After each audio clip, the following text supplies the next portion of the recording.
Pan can tan ban सगळं खातात, बरोबर ना? डोलं फोलं मोलं सगळं खातात. बेसिक प्रॉब्लेम चालू होते बॉडीच्या मध्ये. म्हणून मी मग सांगितलं ऑटो इम्युन डिसीज. एक गोळी खाल्ली, हॅलो ऐका, पित्ताची गोळी खाल्ली. कशाची गोळी खाल्ली? पित्त बरं होतं, पण जे पण केमिकलची गोळी खाल्ली जाते त्याच्या बॉडीत दुसऱ्या कुठल्या ना कुठल्या ऑर्गनला इम्पॅक्ट पडतो. कळलं तुम्हाला? नाकाचा डॉक्टर कानाचा इलाज करतो का? कानाचा डॉक्टर डोक्याचा इलाज करतो का? डोक्याचा ज्याला आजार असतो तो गुडघ्याच्या डॉक्टरकडे जाऊन जमेल का?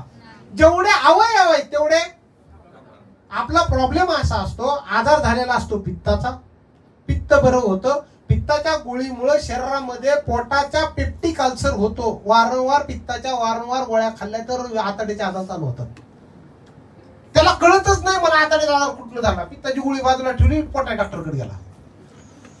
पोटाचा डॉक्टर पोटाचे आजार बरे करतो, ते सगळं खाल्लं जातं, पण वारंवार पोट साफ होत नाही. याला निद्रानाश, झोपच लागत नाही.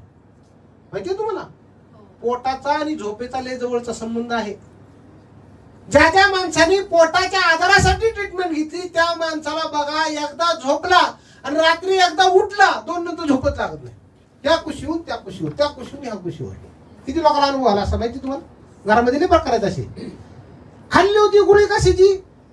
पित्ताची. त्रास झाला पोटाला. पोटाचा त्रास झाला कशाला?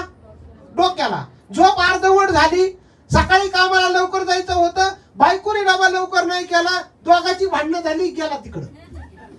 परिणाम माहित बरं काय? हॅलो, गोंधळ झाला, ह्या दोघांच्या भांडणात ह्याचा बीपी वाढला, तिचा बीपी वाढला. दोघं गेली दवाखान्यात कशासाठी? बघा कोणाकोणाला समजलं काय झालं. ते म्हणतं सल्ला बीपी आला कुठनं. खरं खोट आहे?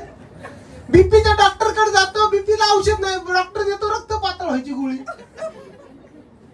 बीपी साठी औषध आहे का? मानसिक तणाव चालू झाला ना त्याला. इकडं पोट साफ होणार, त्याला रातची झोप होणार, नोकरा बायकोची भांडणं झाली, तिला बीपी ह्याला बीपी. बीपीची गोळी घ्यायला चालू झाले. वारंवार बीपीची गोळी खाल्ल्यामुळं बॉडीमध्ये युरिक ऍसिड वाढायला लागलं. पाय सुचतात, गुडघं दुखतात, जॉईंट पेन व्हायला लागला. त्याला एक पण डास नाही चावला तरी पण चिकनगुन्ह्याची लक्षणं जाणवायला लागली. खरे खोटे? तू जातो डॉक्टरकडे, डॉक्टर म्हणतो तुम्हाला चिकनगुन्हा झालाय. प्रॉब्लेम होता बीपीच्या गोळ्या वारंवार खाल्लेली, युरिक ऍसिड वाढले, जॉईंट पेन व्हायला लागलाय. तो चिकनगुन्ह्याच्या लक्षणं त्याची गोळ्या खातो. खरे खोटे? अशा गोळ्या खात खात त्याच्या घरात किलोनी गोळ्या, लिटरने औषधं चालू होतं. हॅलो, समजलं तुम्हाला? त्याच्यामुळे प्रिकॉशन पहिली घेतली पाहिजे, योग्य सल्ला घेतला